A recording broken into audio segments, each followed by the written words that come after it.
Hello, Fallen Noobs. Welcome back to Killer Frequency.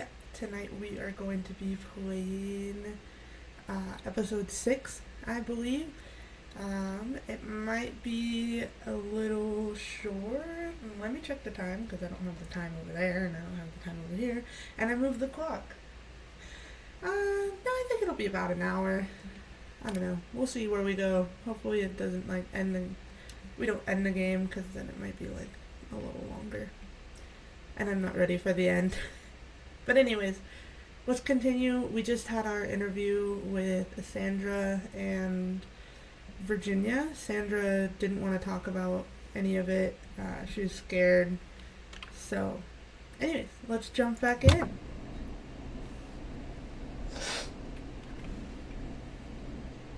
I was like, it's been 2 seconds. Call waiting. Better take it. They might need our help. Because I ended one episode and I was like, oh, I'll just go another one. And that's Welcome to spam. 189.16, The Scream, with me, your host, Forrest Nash. Hi, Forrest. What? I know this is really out of the blue with everything happening tonight. But I wondered if you could send a special birthday message to my uncle. No. No, I don't wanna. Oh, come on! It's his birthday. I won't have a chance to do it again until next year. May as well, Forrest. Fine. What's his name? Thank you, Forrest. He's my Uncle Ronnie. His first name's Peter, but he never liked his name. But since he always had salt and pepper hair, even as a kid, can you believe it? Folks always called him Pepper. Thanks for the history lesson. Is there anything besides happy birthday you would like to say to Mr. Pepper? Oh my god damn it! Yes! Tell him he can get the best birthday deals and Oh my party packages God. here at Putney's Pizza. Starting at just... You son of a bitch! Stop calling us! God damn it, Peggy, this is your fault. My fault? I said I didn't want to do it. Don't blame me because Brian Ponte can't control himself. Ah. Don't worry. We've already got another caller on the line. Just pick it up, okay? He's ready to go into Hulk mode over here. This is 189.16, The Scream. I'm Forrest Nash. You're on the air, caller.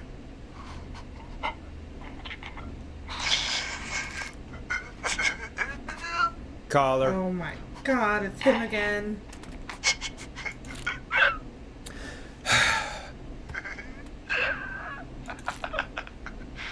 Ponte. Ponte's Pizza always delivers. Come rain or sleet or whistling man, we'll be there.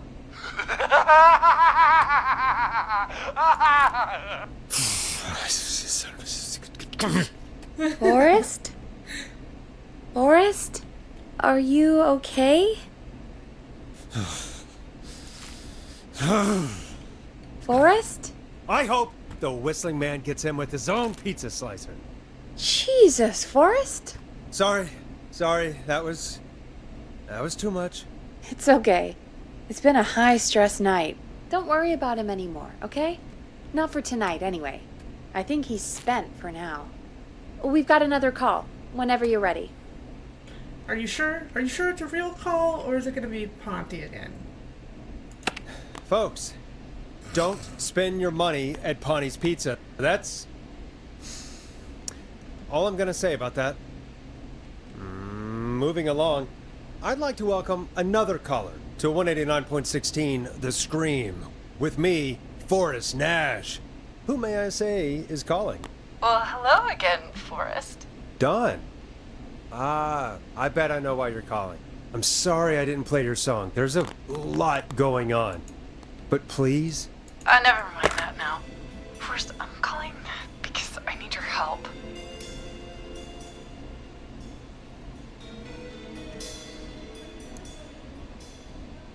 Are you in danger? I sure am. Do you mean Yes, he's after me now. you? I think so. He must have heard me on the radio helping you. Helping? Helping? You did not help. You Helping? did not help. You didn't exactly help. Thank you. Maybe I've been helping more than you know. I was out following a lead, trying to work out who would be next. after Chuck. And what happened? And I started to feel like I was being followed. I came back to my apartment building, but this newfangled security system has me locked out. I need you to help me get inside. Ooh, this is interesting because I don't think it was Dawn last time. I think it was the mayor who called and was like, I need to get into my apartment. But I could be wrong. Can a neighbor let you in? I only moved in last week. I don't know anybody yet. There's not even a buzzer here, only the keypad for the entry code. I need that code to get inside. Which apartment block do you live in? Maybe one of our listeners lives there too. It's the New Woodside apartment building between the town hall and the trailer park. But I doubt any of your listeners live there. I don't have many neighbors. Sounds like a prime piece of real estate. The sound really carries at night. Shit. Dead ass 3 in the morning. They're like, gotta cut some trees down. Not a dog person? I'm guessing you're not a dog person. No, I'm not. It's my neighbor's dog. Boy, I wish he'd muzzle that thing and... Oh. And now he's blasting David Scopo out of his window. I can't get any... He's coming down the street. I don't think he's seen me yet. Forrest, please. I need your help. I need the code for that security system, or I'm gonna die. What's the name of the security system? There's a sticker on the box. It says Starling Security 4000. There's a keypad, and it looks like it wants a 6-digit number. A lot of digits. We'll see what we can do. Thank you, Forrest. Yeah, of course. Don't worry, Don. Thank you, Forrest. I knew I could count on you. I'll sit out of sight. Call me back soon. All right, folks. Here's a little tune for you all to enjoy while I try to break Dawn into her apartment. You were pretty quiet there, Peggy. Forrest, was it just me, or was there something... Yeah, it wasn't just you. Something was weird about that. Yeah. Yeah. Well, tell you what. We have a Starling 4000, or whatever, here at KFAM. Clive bought one for the station. Maybe we can find something to help. Well, I'm not sure who. But to help someone. What was I gonna say? She sounds like extremely fishy. Okay, She's so called a she's couple of locked out of the times. Woodside Apartments, and somewhere Clive probably has the papers for the Starling 4000. Oh, you worry too much, Forrest. Someone could have thrown a brick through our window here. Do you know who hasn't thrown a brick through our window here yet? Because they're too busy chasing everyone else? The Whistling Man. Anyways, what was I saying? Oh, yeah, she's just like real fishy, and she's like not panicked at all, you know? So she's like, help me, Forrest. I need help. Starling 4000 user manual. Ah, these codes should come in handy.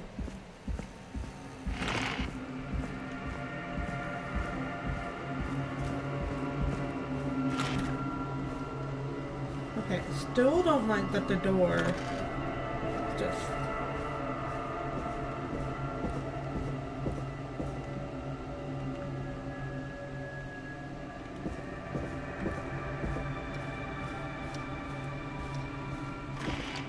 I really need to work on not saying so much and this face.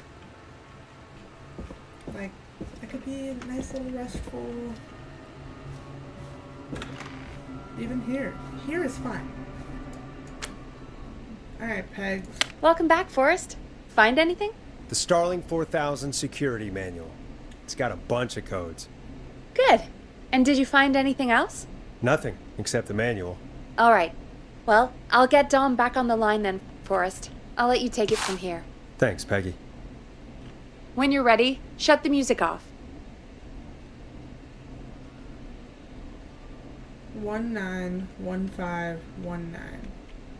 191519. Line 1, whenever you're ready.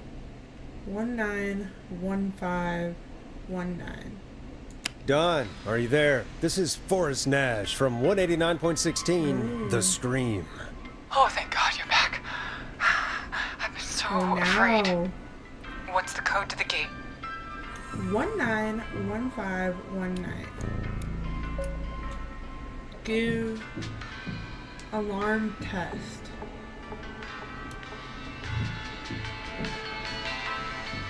The code is 191519. Thank you, Forrest.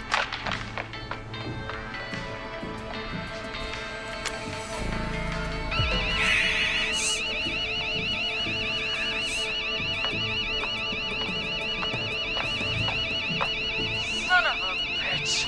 Ah!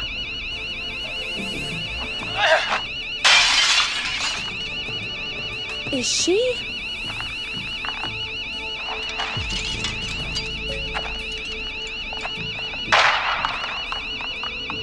Damn! Yeah, stay out!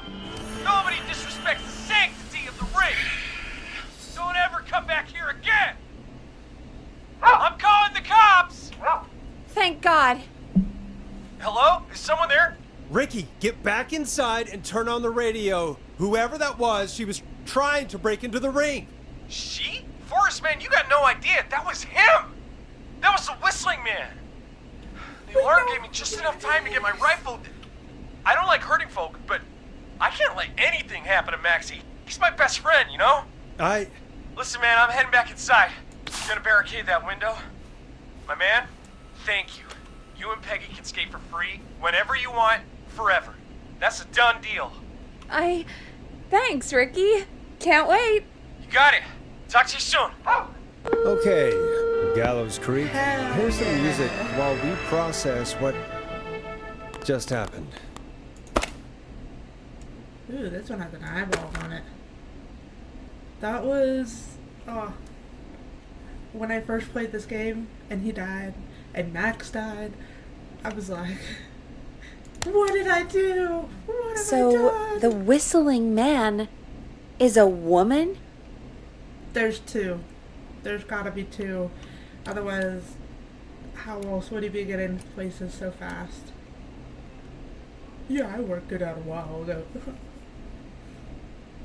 I had my suspicions. Yeah, sure, Forrest. You just never mentioned it. She called up. You spoke to her multiple times. Why are you so damn loud? I knew she wasn't right because she was so seductive all the time. I knew she wasn't right. Is that right, Sherlock? Hmm. Why do you think she requested that song? She knew it was outside? To get me outside? Maybe, but how? She didn't know the song was outside to start with. That's right. She never actually attacked me out there. So? What now? I guess I should make an announcement. We do have new info. Okay, kill the music and you can make the announcement. Wait, before I kill it.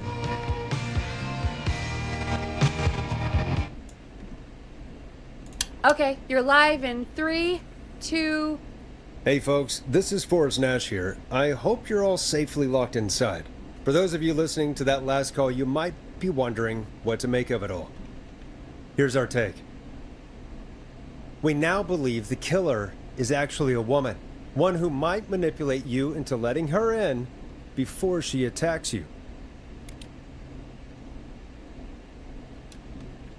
Unfortunately, in a town this small, I'm sad to say, but it's time to trust no one. I'm sad to say, but it's time to trust no one. The killer was Peggy. calling themselves Dawn. This could be a fake name. If anyone needs help or you have info on the killer, please call in. You folks have my new number, right? It's 911. Oh, Hopefully, our next caller can help shed some light on our killer. Hey, you we can had a throw call come them. in. Okay, folks, time to take a call. Jeez. I need to be holding one of these when the killer breaks in. Sorry, Peggy. This is Forrest Nash, and you're listening. Please help me. My name is Casey Moore. I'm at 25 Nancy Drive. My best friend's been stabbed. He's bleeding everywhere. I don't know what to do. Please help me. Is he still breathing? Yeah, but he's bleeding out fast. I really need help. Please. Take a breath. We'd been out at the reservoir. We were heading back to his place when we heard this whistling all of a sudden. He just started freaking out. He screamed at me, told me to hide. I'd never seen him like that, and I just panicked and ran and hid in a bush. Oh no. Forrest.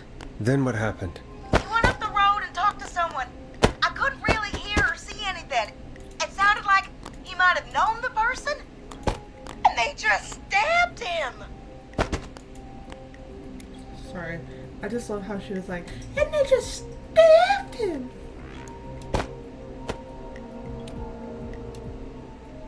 Casey, was his attacker the whistling man? The who? They had a mask and wore all black? That's all I know. Please, we need help here.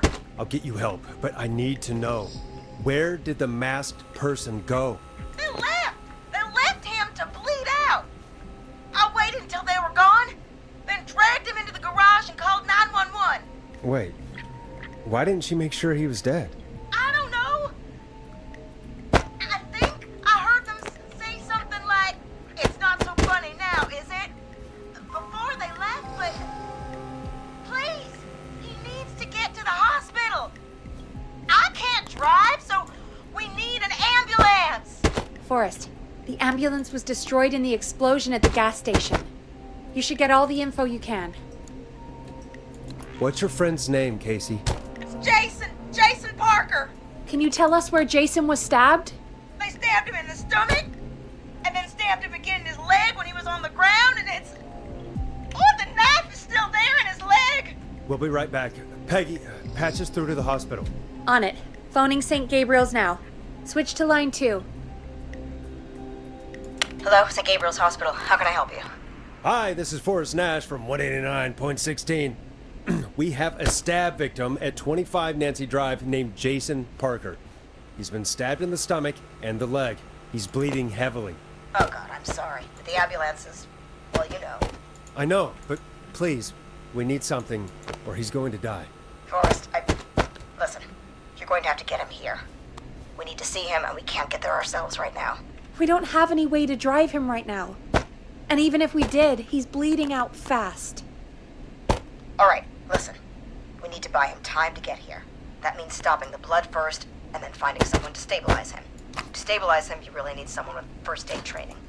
Do either of you have any? No. Me neither. Damn it. I'm really sorry about this, but I have other patients who can't wait. All I can do is talk you through the procedure as quick as I can, and then leave the rest to you. You think you can handle that? We don't really have much choice. Hit me. Okay, from the top. If he's bleeding out, then you need to get him comfortable and try to stem the bleeding. Lay him down. Apply continuous pressure directly to the affected areas. When the bleeding slows, get a clean cloth of some kind and hold it over the wounds. Get them comfortable. Apply pressure. Clean cloths when slowed. Got it, I think. You said he was stabbed, right? If the object he was stabbed with is still in him, don't take it out. It's stopping the worst of the bleeding right now. If anything, you should secure it so it stays where it is. I wouldn't have thought of that. It makes sense, though. God, that was a lot of info. But I think we can handle this. Glad you got it so far, because there's more to go. Yikes. I'm still with you, Doc. What else do we need to know? If he's lost a lot of blood, he may enter shock. If he does, act fast. If you applied a cloth and it's bleeding through, don't remove it. Just apply another on top of it. If it's safe, elevate his legs to get blood circulating to his vital organs. Try to keep him warm. Get him to rest and reassure him. We need the patient to stay calm. All right, don't replace bandages. Elevate his legs. Keep him warm and calm. This is a lot. I'm really sorry. That's as much as I can give you right now. Try to stop the bleeding. Find someone to get him stabilized and get him here as quick as you can. Good luck. All right, Forrest. Casey's still on line 1.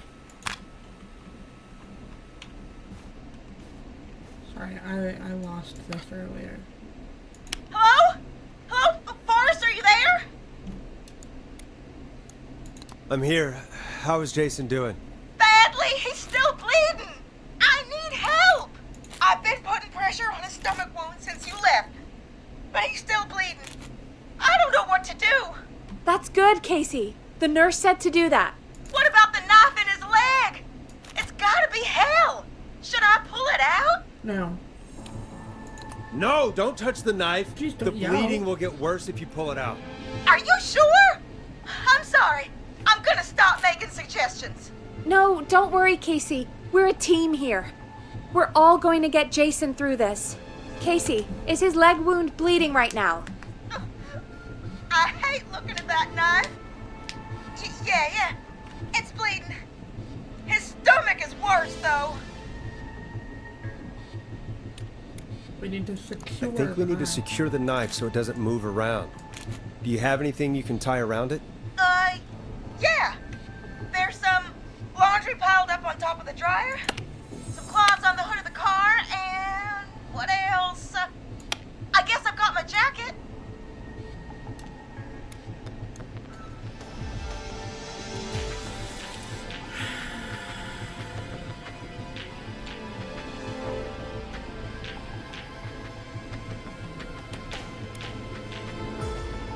Laundry piled up on the dryer.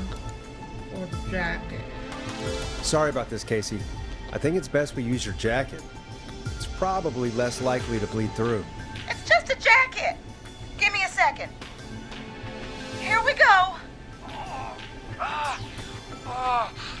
I'm sorry, Jason. It's secure. I'm putting pressure on his stomach again. I'm starting to think we might make it. Forrest, can I have a word? Oh my gosh. Now? Now isn't the best time, Peggy. Can it wait? Forrest, it's kind of important. All right. Give me a second. Casey, I'm going to have a quick word with Peggy.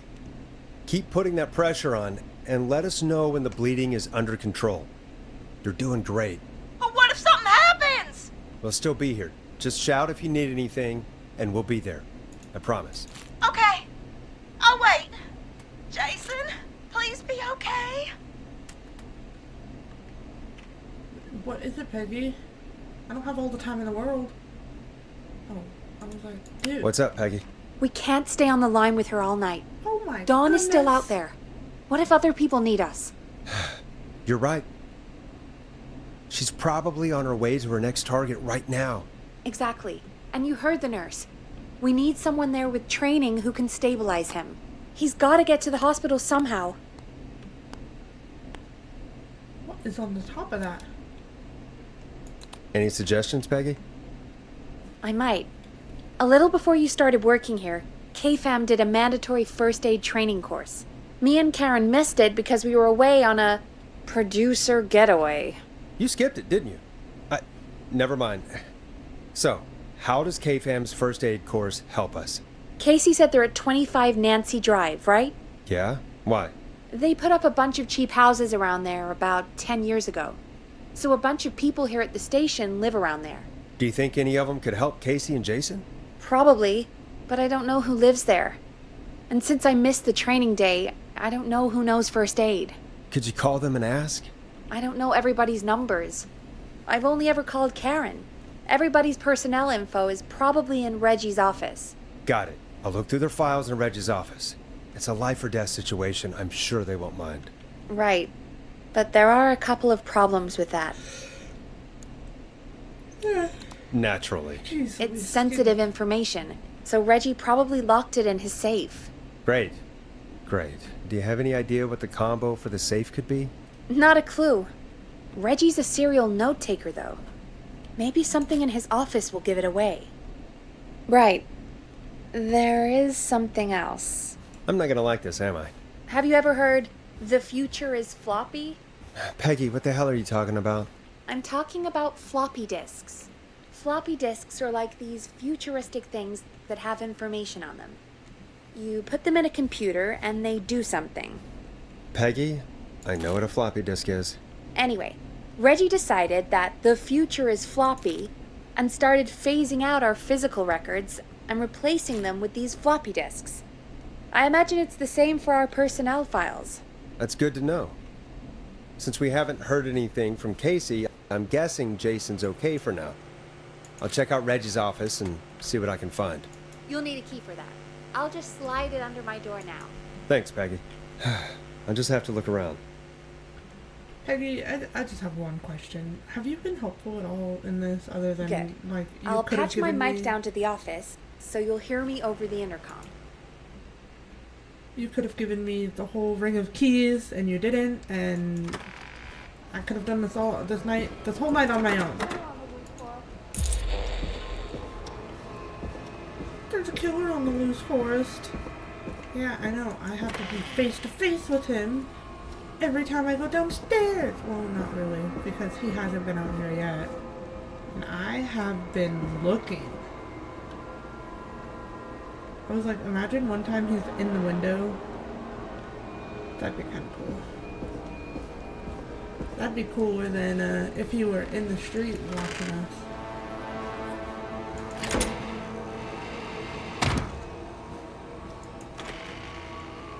Wow, did not like that that opened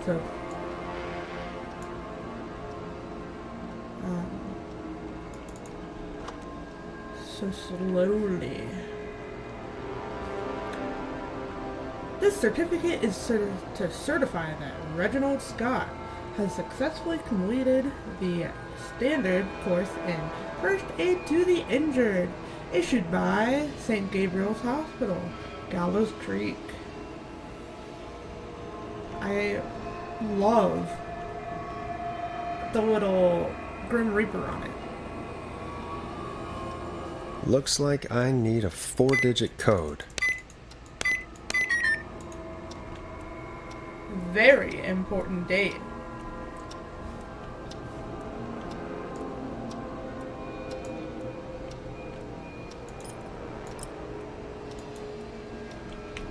Okay, Homeboy has this thing on his desk, but tied these together so they wouldn't make any noise.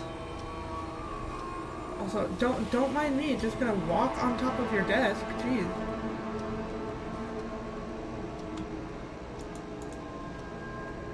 Ask Jeannie where those tapes are. It's been weeks now. Overdue.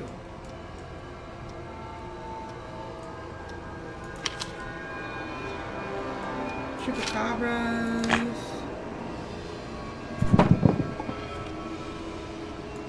I'm late. Clive, if you're reading this, stop stealing my post-it notes. What is this?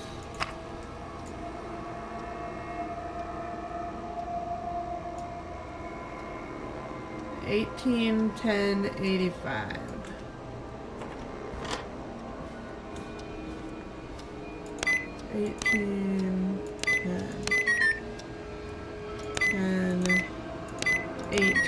No. Acts forever. Need to write pitch document. Good title. Bring back original protag and villain. Remember, Reggie Jr.'s birthday is 9/10, not 10/9.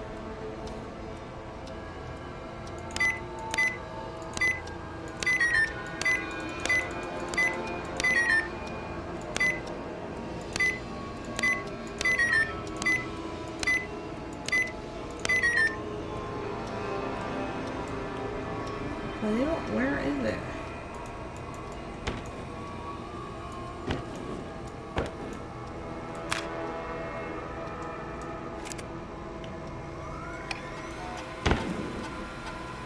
Could this be it? 11/7.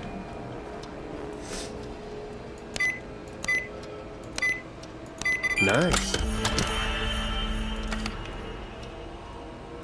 Well, we know it's not her. Could be John Hedges. No, it's not me. Okay, well, I know it's not Peggy. Could be Barbara Albright. And Bradley Carter.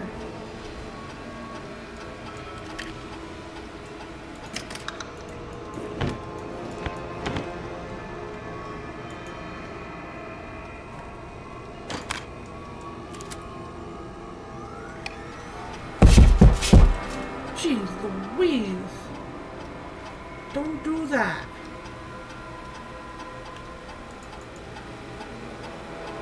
Food Critic, January 14th, 1962.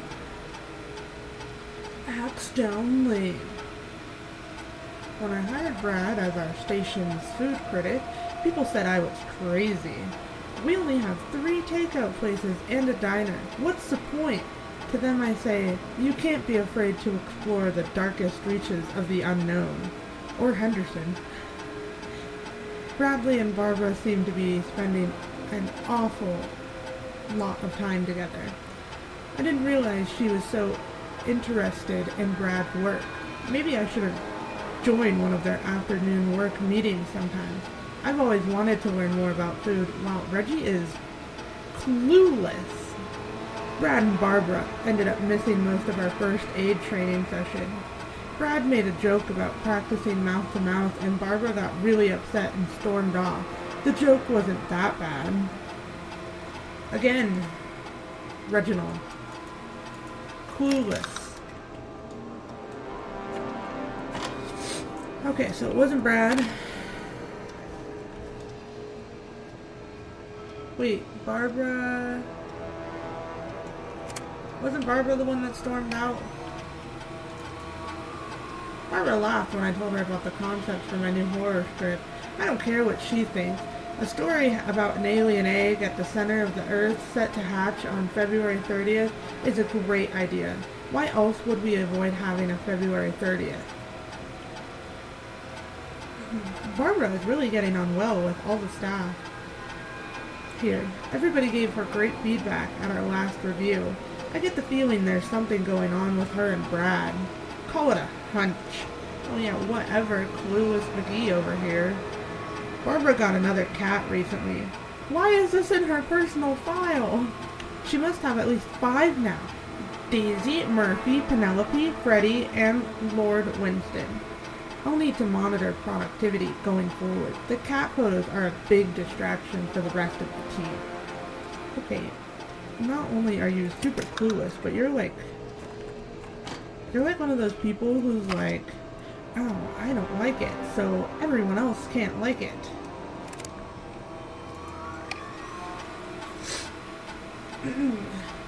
John Hedges is a newsreader. Oh my gosh, 1931!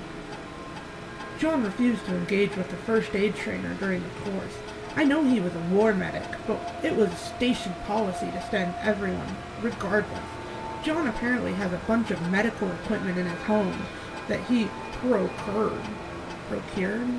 I don't know. From the military at the end of his service. Is that legal? Do I need to report him? Spoke to John again about eating the free samples that Brad gets sent for his reviews. He said he'd stop, but he said that last 3 times too. Is it un-American to reprimand a war vet? Oh my gosh. These are like the diaries of Reggie. Not anything else. They're just diaries about people. See, now that we heard them knock, I feel like we should see him. He's obviously there.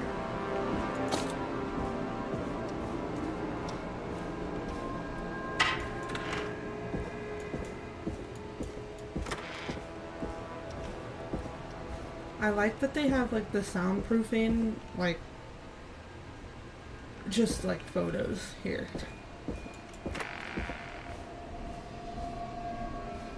Alright, Peggy, John, Samantha, Peggy. Oh my god. Did I need to do anything else? Oh my gosh, I have to hit the stupid thing in the stupid office. I'm opening all of these. All of them. You're coming with me. You're not coming with me. You're coming with me.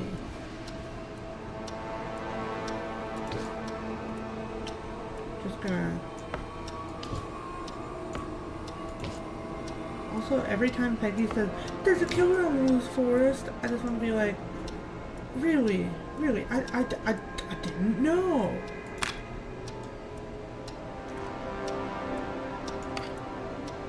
I didn't know that there was a killer on the loose. Peggy, you caught me. I'm clueless.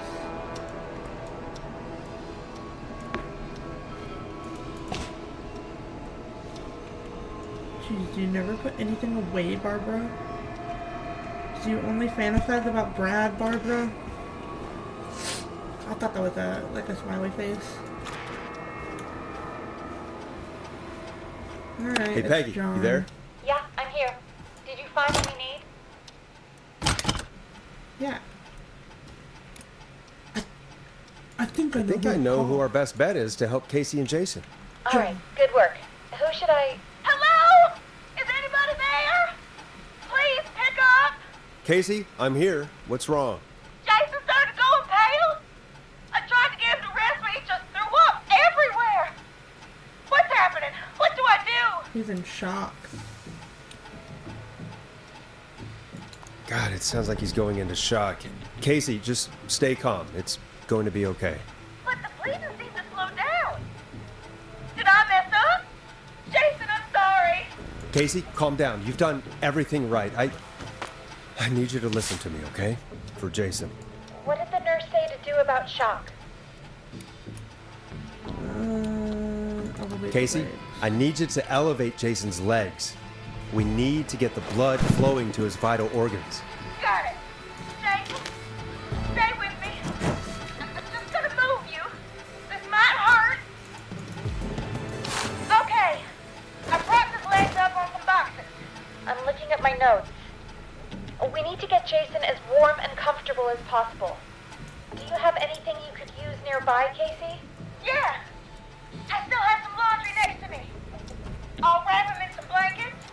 Just give me a second.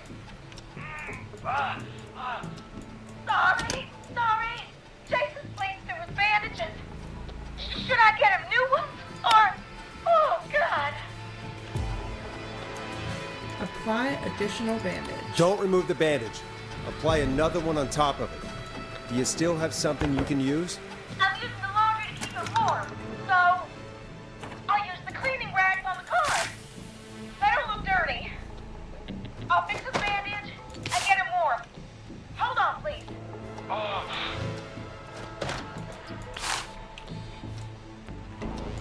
Sorry. I'm done. You're gonna be okay, Jason. Just relax now, okay? He's scared. He's not doing well. Is he gonna...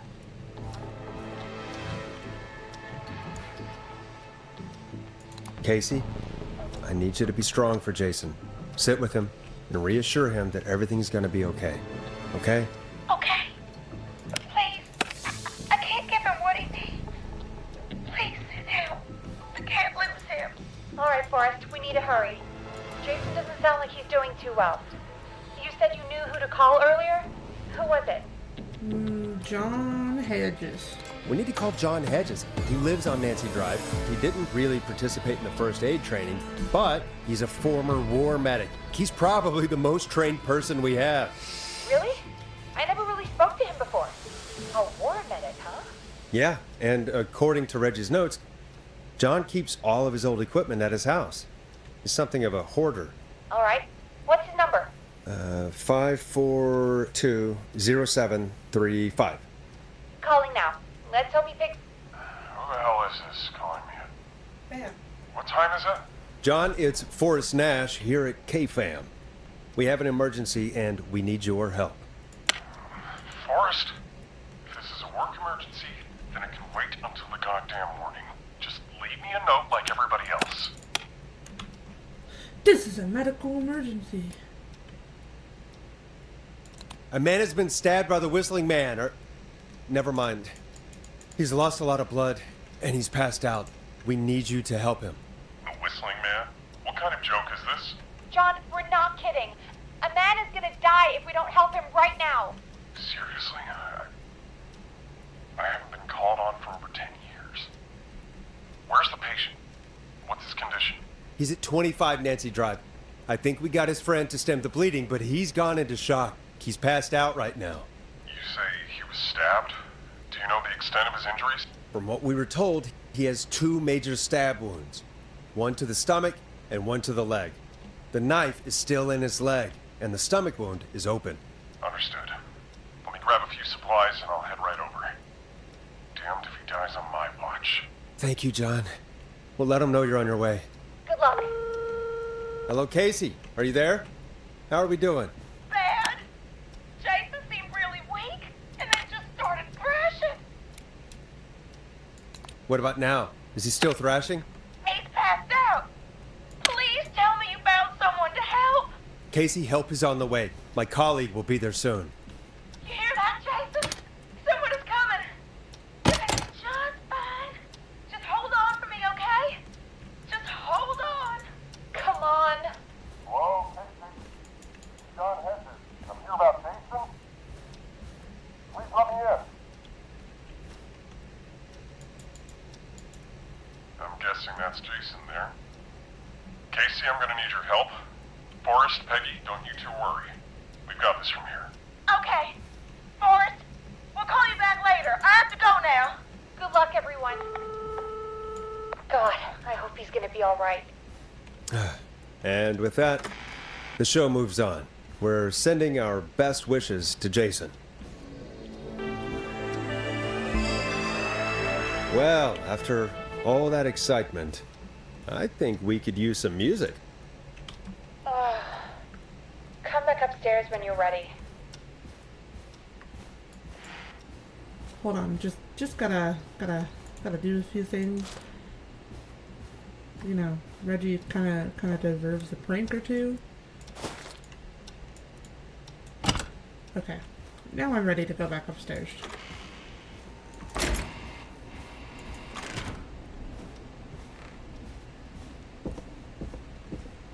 Just gonna check this. Nope, still no Whistling Man. Is he even real? Why is the on-air sign still on? Peggy, why are you still on air? I better put a record on. Yeah, thank you. What is the title again? Coming up for your listening pleasure, it's Caged Tiger with their single, One Last Goodbye. Just one. It's getting pretty late. This might be your last break for the night, so try to enjoy it. Give me a buzz when you want to go back on air. I mean, I don't think we have anything else. I've been using these breaks to kind of do whatever. I think we could. I don't know how long I've been filming this video. And I kind of, what time is it? 9:10? I don't think we got much left of this game, so I think we should just go for it. Let's roll. You got it. We've got another call coming through, too. Time to turn the music off. Wait. Welcome back to 189.16, The Scream. I believe we have another caller on the line. How are you tonight, caller? Forrest, it's me, Roller Ricky. Oh, and Maxie's here too. Every time they talk, I'm like, God damn. Good to hear from you again. How are you both doing? Oh, we're good, man, thanks to you. You're like our guardian angel. That wouldn't be a bad look for you, Forrest. A little White Wing Halo number? Maybe something for the K-Fam Halloween party. All right, everyone, let's calm down. Ricky, I'm just glad we could help you and Maxie. Is there anything else we can help you with, Ricky? Actually, I think I have some info that might help you. I'm listening. Oh? What's that? You see, man, me and Jason know each other. You know each other? Yeah, we went to Gallows High and played on the football team together. He was a gnarly offensive linesman, and I was our star wide receiver. Runner Ricky, they called me. All right, and what does that have to do with tonight? Well, because George, the guy who drowned, he was on our team too.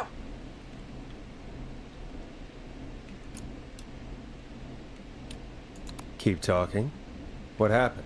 We had our first team party on the night he drowned. He seemed like such a good dude. Ricky, were you there when George drowned? No, man. Once the party turned, I beat feet out of there. Man, I remember George and his girl there. There was a whole lot of love, man.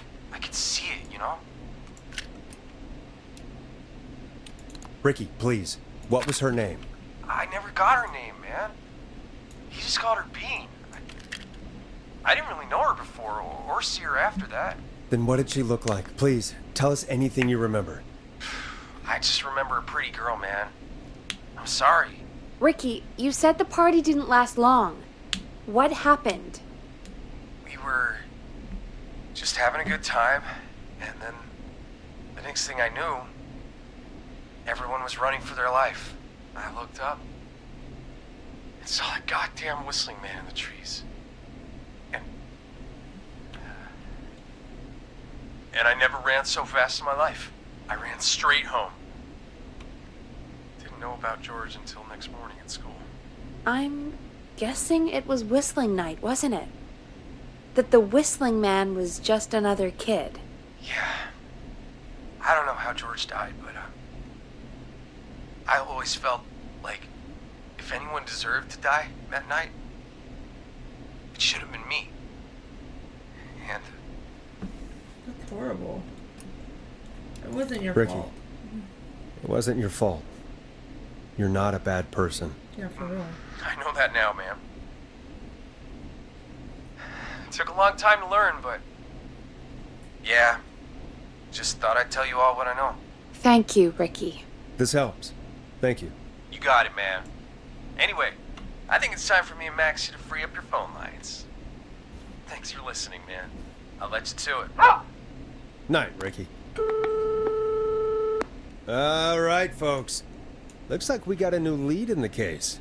If anyone has any info about this mysterious being, please call in. If she was George's girlfriend back then, she's probably in her mid to late 30s now. Huh. Oh, we have another call coming in, but hang on. What's up, Peggy?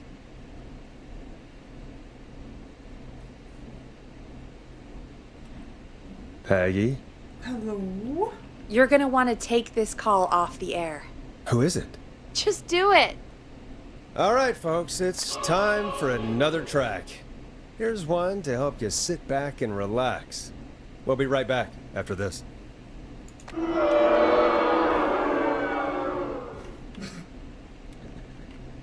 Oh. Sorry. This is I'm Coming to Getcha by Vice. One of the best tunes this year. I hope this is good news, Peggy. Who have we got? Find out for yourself on line 1. Why are you so excited? Hello? Forrest, I'm glad I got back through to you. Sounds like it's been a busy night, huh? Surprise! It's Leslie, our 911 operator, leading the charge from Henderson to come save us. It's so good to hear from you. Are you okay? We're doing okay. Sarah and I are both happy to be headed back home. We're happy to have you too. Wait, Sarah? Oh, yeah, I mean Deputy Martinez. Anyway, we got back into radio range a little while ago. We've been listening in, but haven't been able to get through until now. Ever since you found Sheriff Matthews, it's only gotten worse. It's been a long night. Well, it shouldn't be too much longer now. I'm glad I got through to you. I wanted to let you all know what's going on. I made it to Henderson. Turns out somebody had cut the phone lines, and they had no idea what was happening. After I told them, Well, their sheriff sent a goddamn squad back with me to stop this. That's great news! That's crazy about the phone lines, though. Do you think the Whistling Man cut them? I'm guessing so. I don't know how the Whistling Man did it. But that doesn't matter right now. Listen, we're coming in hot, but we need your help. I know Gallows Creek isn't a big town, but if we don't know where the Whistling Man is, we can't get him. Her. That's where you come in. You can count on us. What do you need? It might be a long shot, but here goes. The Whistling Man already called up a few times. I bet she calls again. We're still a little ways out of town, so if she calls, stall her. Buy as much time as you can for us to get in. And while you're talking to her, try to figure out where she is. We'll be listening in, so once her location is known, we'll head straight there and end this nightmare. I will do my best as long I'll do my as Peggy best. lives. I know you will. Heck, I can see the headlines now. Forrest Nash's interview of a lifetime. Anyway, I'll radio the other cars and tell them the plan is a go. Hopefully the next time I see you, it'll be with our killer behind bars. Take care now. We'll see you soon, Leslie. Oh, thank God. It sounds like this is almost over. We're nearly through this. Best we don't waste any time then. Let's get back on air. You got it. Okay, Forrest, shut the music off. I don't want it. Bringing you back live now. Welcome back to The Scream with me, Forrest Nash. The line is lit up, but before I get to our next caller, I just want to say things are looking up. It's almost over. But for now, let's bring in our next caller.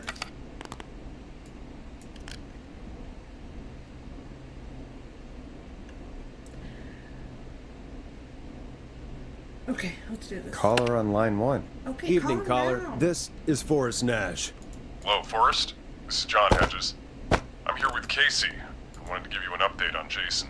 John! Is he gonna be okay? He's a fighter. He'll be fine. We've got him stabilized and resting in a bed. We're preparing to move him to the hospital. Thank you so much. If you hadn't been there, then... God, I don't even want to think about what would have happened. Of course, Casey. We're just happy he's okay. John, Casey, you two did all the work. Tell Jason to get well soon from us, whenever he's up for it. Well, why don't you tell him yourself? Is this Forrest? Why does Jason and John sound the same? The one and only. I hope you're feeling better. It's good to hear you, Jason. How are you? Oh, well, I've got a hole in my stomach, and there's a knife in my leg, but John gave me something to take the edge off. So, I might feel even better than either of you.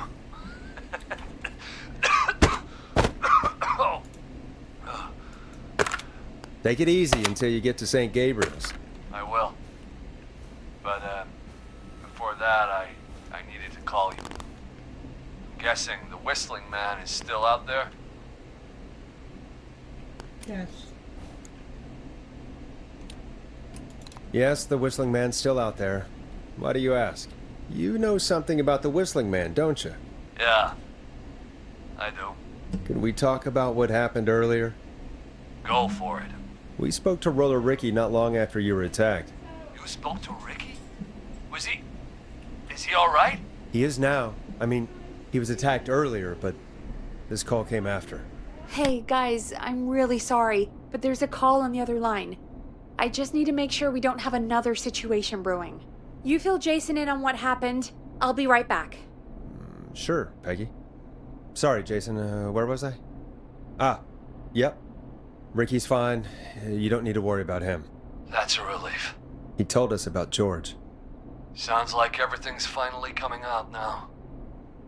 It's been tough to hold it all in. Sounds like you've been holding back about something awful, Jason. I'm part of the reason my best friend is dead, Forrest. And the few who knew about it said if I ever said anything, I'd find myself in jail. For a long time, it was hell. And then the town just moved on. Like he'd never existed.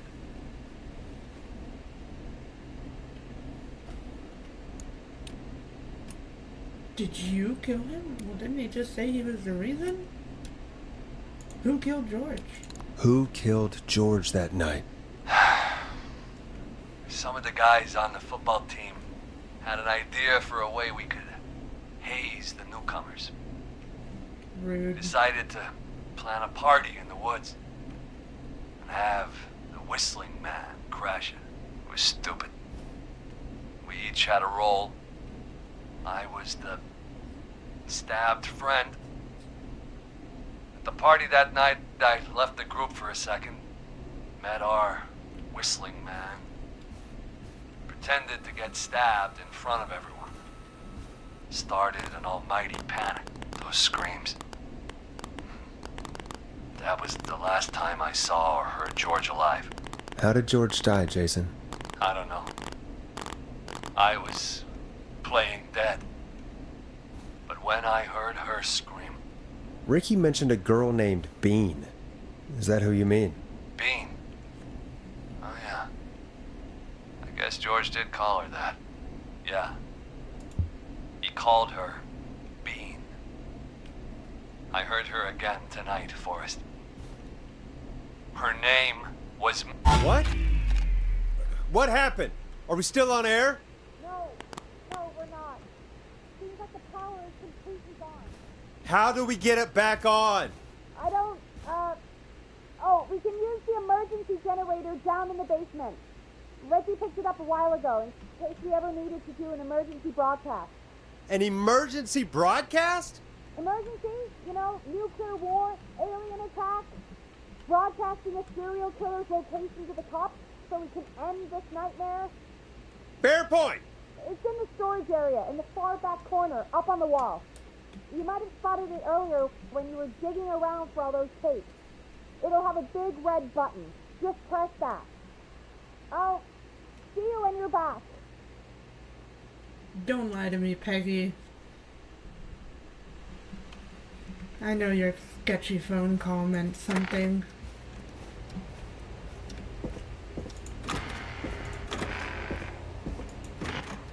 The Whistling Man is just waiting for me, isn't he? He's up on the roof.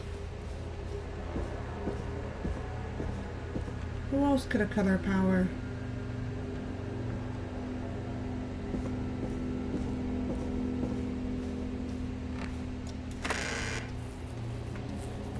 Now is the time to take a weapon.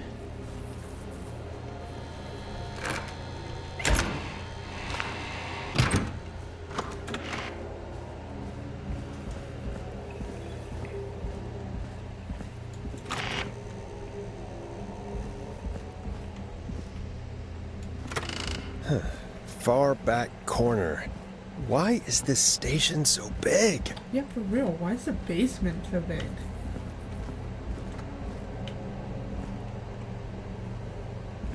That must be it. Boom! We've got power. We've also got The a Whistling Man. I need to warn Peggy.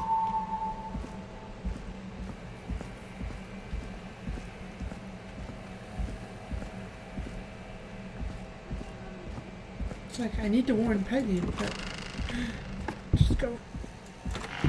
He's definitely up there.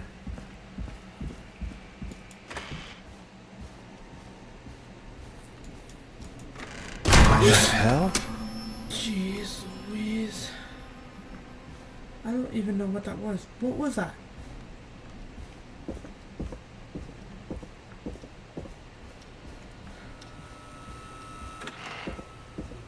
Well, at least we're on air. Oh, Pegs. What? Why is it locked? Yeah, why is it? Oh no. Can you... Peggy! Where'd you go?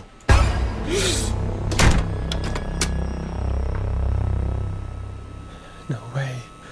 This can't be happening. Can I help you? Why are you moving my couch and walking on my table?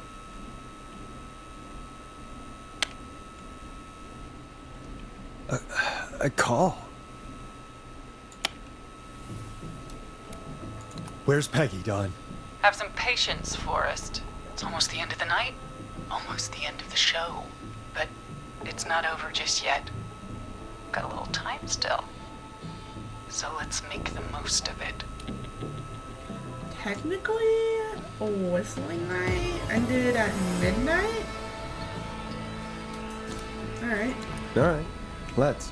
I'm happy to hear that. Huh? I thought we'd end tonight's Whistling Man special with a special guest. The one who started it all. Let me take that out of your mouth and... You crazy bitch! Let me go!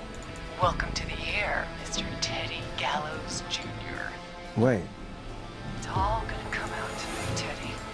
Your daddy and his money saved you 20 years ago. But even if you crawled out of his coffin with all the money in the world... Wait, where the hell is Teddy? How are you talking to him if you're here with me? Because I'm not there with you, Forrest. I'm here with Teddy. And if he says where that is, well, he knows he'll get it. Wait, then who am I looking at? Forrest Nash, let me introduce you and all of Gallows Creek to my boy, Henry Barrow. Your son? You mean you... Wait, that he... Yes, Forrest. He and I had a son. So there were two whistling nights tonight. Of course! That explains how you were always able to get around town so quickly. And that's how you escaped the secret archives in the newspaper office. Don't think I've forgotten about that, Forrest. Locking my sweet boy away like an animal. Hang on. Did you say Barrow? Then are you? Let me just get this mask off. Damn uncomfortable thing. No wonder Bernie went crazy wearing this. There we go. Marie Campbell? George's old girl. Oh, well, it sure has been years since I last saw. Oh, God damn it.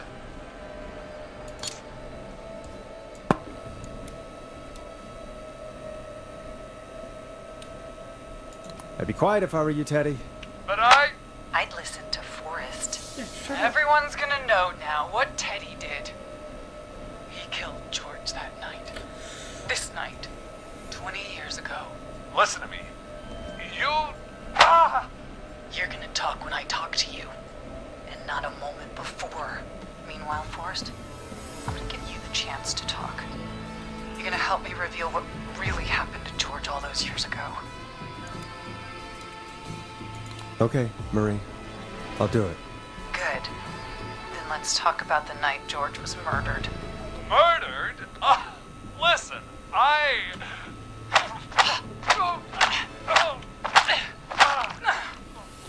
I said you speak when you're spoken to. Now, I know you've done some good work tonight, piecing together what happened to George 20 years ago, and that's why I want you to interview us.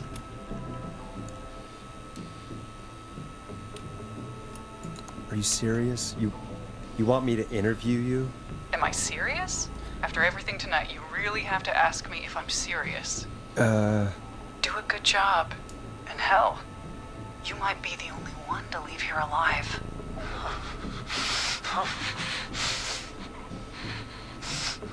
I need to drag this out. Okay. If I can buy Leslie time to get back to Gallows Creek, and if I can find out where Marie is, then this can end. Teddy, we'll start with you. Just, talk me through what happened that night. How did it start? how would I know? It was 20 years ago.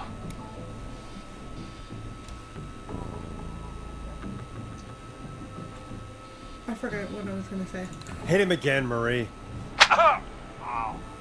What the hell? God damn it. Okay. our first team party was coming up. And when I saw the date it was scheduled for, I had an idea for a way we could prank the new guys.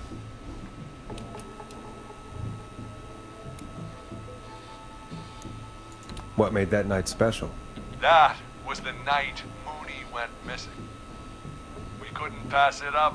I was just surprised no one had ever thought to do it before. Wait. You mean this was the first whistling night? Keep talking, Teddy. We went up near Whistling Point. God, who was there? Me, Jason, and George, of course. But George didn't come alone. He brought Marie. And Roller Ricky, he was there too, wasn't he? Yes, Ricky was there too. Runner Ricky, our wide receiver. I helped him off the bottle, you know. Because I'm a decent man. Is that so? Yes, it is. He came apart one day. Some people do. He had some issues. Wasn't stable. I didn't want him to hurt his chances in life. So, I helped him keep himself together. You were afraid he would talk about that night, weren't you? Keep talking. About midway through the night, we put the prank into action. We looked up at the trees and saw Jason there. Bloody, like he'd just been stabbed. And the whistling man screaming. George and I and Ricky, we got left behind. But Ricky was in on it too. I know he was. He and Teddy were as close as anybody. Teddy must have told him the plan. Did you ask Ricky if he knew or not? I didn't see any reason to. Why? Because Ricky phoned up earlier. He didn't know anything about it, Marie. What? He had no idea what was happening. He said he was as terrified as anybody. Isn't that right, Teddy? You didn't tell him, did you? Ricky never could keep his mouth shut. If we told him, he would have given everything away. But well, it doesn't matter. He didn't run his mouth enough to tell anybody about it afterwards. He's still guilty. It was just a stupid prank. How can you still say it was just a prank? Oh, come on. Oh, God damn it. You made George think Jason had been murdered. He thought his best friend was dead. And so tonight you stabbed him for real? It's the role he wanted to play. Jason's still alive, Marie. He was with a friend. We talked her through how to stop the bleeding and got him professional help just in time. Oh. Shame he didn't have the good sense to die earlier. He's gonna regret that. Enough about him. Me and George took off running, but somehow we got separated in the woods. I ended up near the bottom of Whistling Point, and when I noticed George wasn't with me, I panicked. And then, I don't know how he snuck up on me, but the Whistling Man grabs me. I scream, and he starts laughing, telling me it's just a joke. I can stall for time here.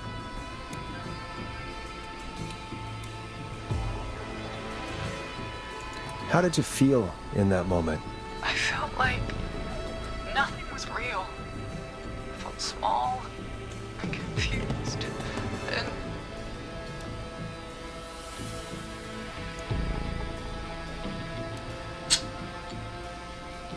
Tell me what happened next. I suddenly recognized it was Chuck. Chuck Brody was the Whistling Man, laughing away. But then he stops, and he's looking up at the top of Whistling Point. What was he looking at? Teddy, what happened next? Nothing. I mean, It was just Teddy? George fell off Whistling Point. How do you know what happened? I saw it. You pushed him. You were up there. You were dressed as the Whistling Man too, and I didn't push him, god damn it! I just chased him up there and he kept backing up. When I saw he was about to go over, I reached out. That's what you saw. you liar. It's not my fault. He didn't know it was a joke. If he'd had any brains, he would have realized. Ugh, you bitch. No one's going to believe this. After all you did.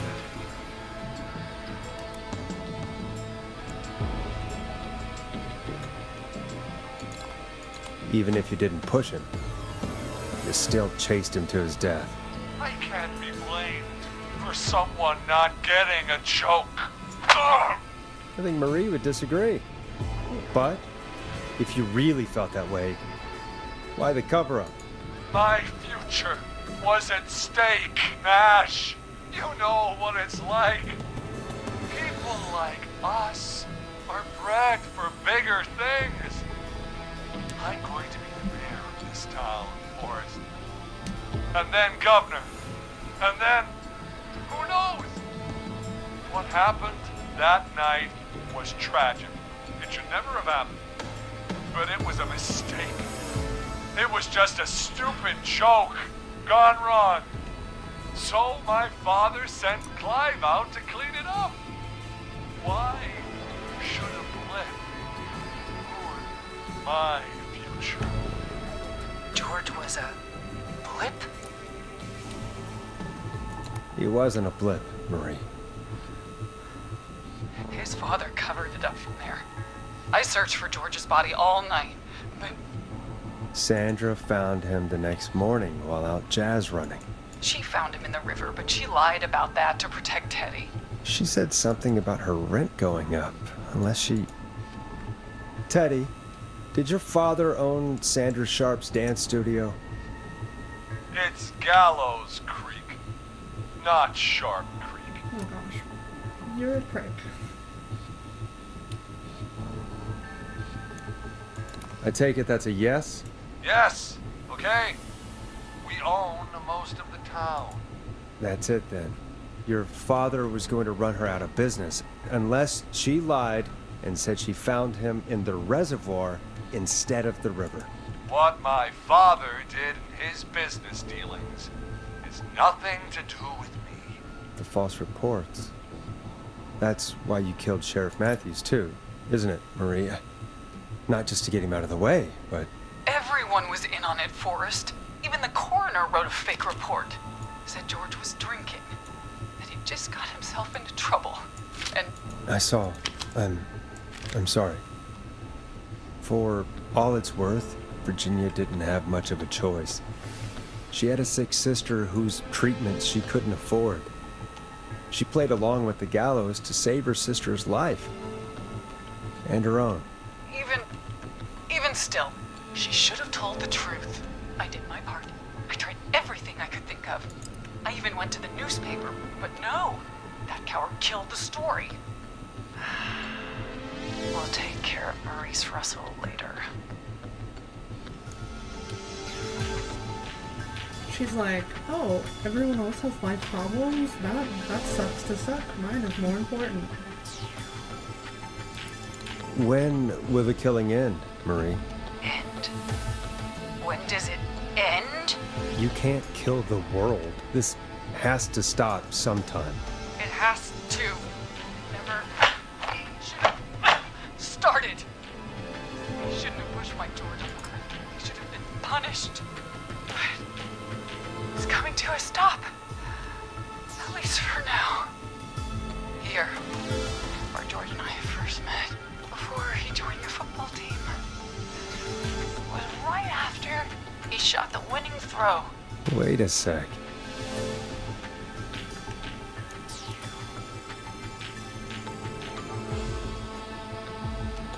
You're a Gallows Creek High, in the gymnasium. That's right, Forrest. Not that it matters, but yes, we're here. Anyway, I think that about wraps up the interview with Teddy. So, Marie? Where? Oh my god. Peggy! Teddy? You've got to help me. quiet. You'll talk more later. Now I have to talk to someone who mattered more than you ever did. Peggy. It's been so long since I've seen your face. I worried you wouldn't come. Marie! Oh my god. I thought you... And here I was, thinking you'd forgot me. I'd never forget my own sister. Sister? Peggy, what's happening? Why are you even there? Wanna explain, Peggy? Earlier, while you were speaking to Jason, I got a call. Do you remember? Well, it was from Dawn. She said that my sister Marie was there that night George died, and that I should come to the gym for a reunion. And when you walked in, you found out. That my sister is the Whistling Man. Good to see you too, Peggy. Why didn't you tell me any of this? She said that it was my last chance to see my sister. I knew if I told you, you'd try to stop me or come with me when we need you on the radio. And I just... I'm sorry. This has to be a lot for you. What happened to you, Marie? You just disappeared one day. Disappeared? I was thrown out, Peggy. I begged Mom and Dad to do something about what happened that night, but did they care? No. They told me to stay quiet. They only cared when they learned I'd been with George. And Marie, I'm so sorry. I never knew. it's not your fault. Really, it's Mom and Dad I should be seeing right now. But since they're dead and gone, well, I'll have to settle for the next best thing. Don't. Marie, listen to me. You don't have to do this. Someone has to pay for what they did. Marie, please. Mom and Dad are gone, Peggy. Besides, you forgot me. Just like the rest. You forgot. Marie, Peggy never forgot about you. Keep your mouth shut. She kept a card from you. She kept it here on her desk. What card? The card you made me for my 8th birthday. What does it say then? Happy birthday, Peg. Now you're great and 8. Love, M.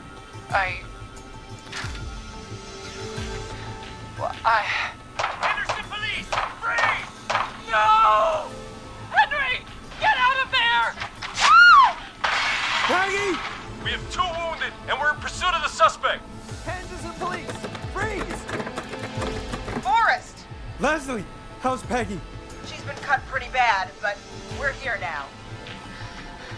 I'll be okay. God, Marie! Hey, Zara! I need you to look after Peggy. She needs help. Now, we got here just in the nick of time. Where's Marie? She bolted right as we got here. The police are right on her heels. It won't be long now. It's over, Forrest. Oh, thank God. Well, folks, it was a long night, but we made it through together. I'm gonna head off to go check on Peggy. This has been Forrest Nash. Good night. And good morning.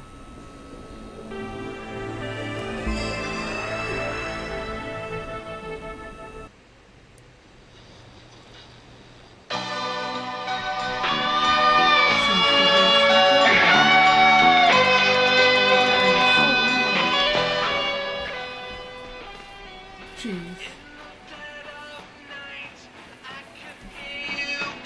I just want to see who I saved, man. I think you guys can still hear. One suspect is in custody. Trail the other suspect into the nearby woods. Turn off, man. Turn off.